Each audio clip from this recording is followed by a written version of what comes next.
নমস্কাৰ, মই সূৰ্য। আজি গাহৰি আৰু লাই আঞ্জা বনাম। আমি তেল দিছোঁ কাৰণ আমি মছলা মানে আদা নহৰু আৰু জলকীয়া যিখিনি মিক্স কৰি লোৱা হৈছে মিক্সিত, সেইখিনি ভাজিবলৈ।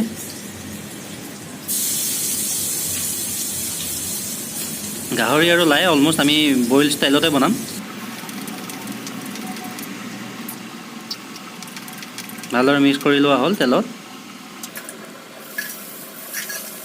গাহৰি আমি বইল কৰি থৈছোঁ, বইল গাহৰি দিছোঁ।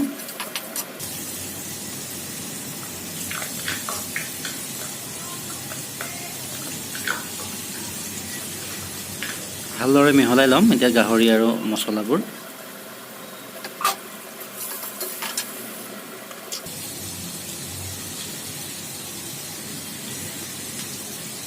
হালধি আধা চামুচতকৈ অকণমান কম দিছোঁ আৰু নিমখ সোৱাদ অনুসৰি দিম।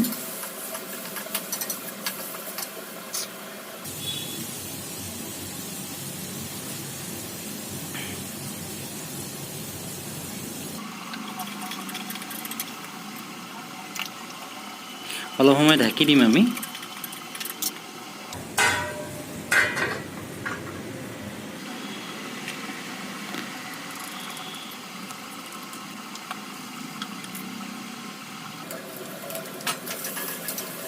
এতিয়া লাইখিনি দিব পৰা হৈ গৈছে গাহৰিত। আমি এইটো গাপত দিয়া বুলি কওঁ, গাপত, আৰু ষ্টিম কৰা ধৰণেই হয়।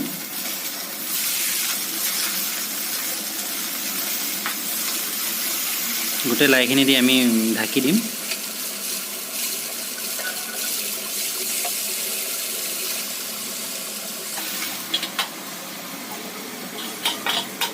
অলপ সময় ঢাকি দিয়াৰ পিছত আকৌ গাহৰি আৰু লাই মিহলাই দিম, যাতে এটাই এটাৰ সোৱাদ লাগ লাগি যায়।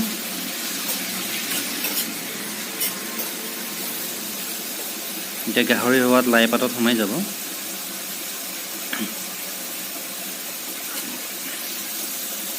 অলপ সময় সিজোৱাৰ পিছত পানী অলপ দি দিম।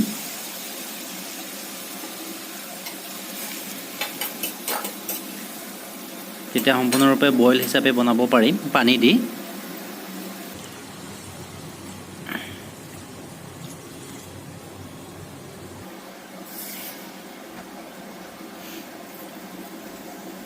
মছলাখিনি মানে আদা নহৰু আৰু জলকীয়া অলপ তেলত যদি নিদিওঁ মোৰ ভাল নালাগে খাই, সেইবাবে মই প্ৰথমতে তেলখিনি ব্যৱহাৰ কৰিছোঁ। নহ'লে ডাইৰেক্ট পানীতে দিব পাৰি আদা নহৰু জলকীয়া আৰু মাংস সকলোবোৰ একেলগে।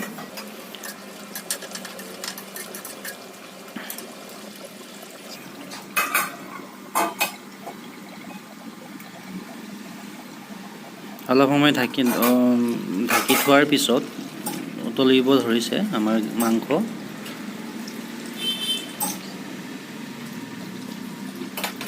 মাজে মাজে চাই থাকিলে হ'ল।